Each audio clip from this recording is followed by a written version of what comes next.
চোখে হাজারটা স্বপ্ন আর ফাঁকা পকেট নিয়ে বেঁচে থাকার নামই মধ্যবিত্ত। একটা মধ্যবিত্ত ঘরের ছেলেই চায় তার বাবা মাকে সবসময় সর্বোচ্চ সুখে রাখতে। সে অনেক কিছু করে, কিন্তু পকেটে টাকা না থাকার কারণে বাবা মার স্বপ্ন পূরণ করে উঠতে পারে না। সামর্থ্য না থাকায় হেরে যায় তারা। একজন মধ্যবিত্ত ঘরের বাবাও সবসময় তার ছেলের সব আবদার, বায়না, শখ পূরণ করতে চায়, কিন্তু কিভাবে সম্ভব? তার সাথে কে জড়িত মধ্যবিত্ত নামে শব্দটি? হাজার সুখ দেওয়ার চেষ্টা করলেও সামর্থ্যের কাছে সে ব্যর্থ। সত্যি বলতে কি, মধ্যবিত্ত পরিবারের ছেলেদের চাওয়া পাওয়ার পরিমাণ থাকে বেশি, কিন্তু টাকার অভাবে পাওয়া হয়ে ওঠে না। যদিও পায়, তবে সেটি সামান্যই বটে।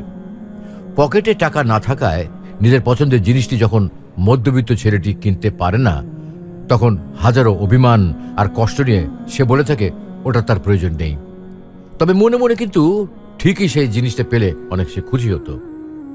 তাদের ভাগ্যের খাতাটা যেন শূন্য থাকে, কিন্তু তবুও চোখে থাকে হাজারটা স্বপ্ন, আর এই স্বপ্ন নিয়ে বেঁচে থাকার নামই হচ্ছে মধ্যবিত্ত।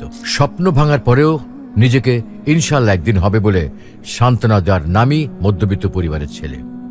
হাজার স্বপ্ন ভাঙলেও সে ভেঙে পড়ে না, কারণ সে তো যোদ্ধা, বরং নিজেকে সান্ত্বনা দিয়ে বেঁচে থাকে সে।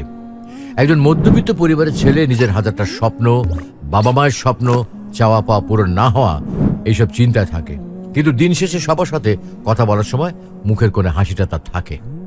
তাদের হাজারটা স্বপ্ন ভাঙলেও তারা মুচকি হেসে নিজেদের সান্ত্বনা দেয়, কারণ তারা জানে তারা মধ্যবিত্ত।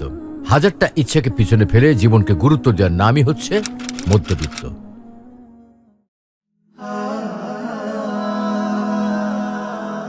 Haven't you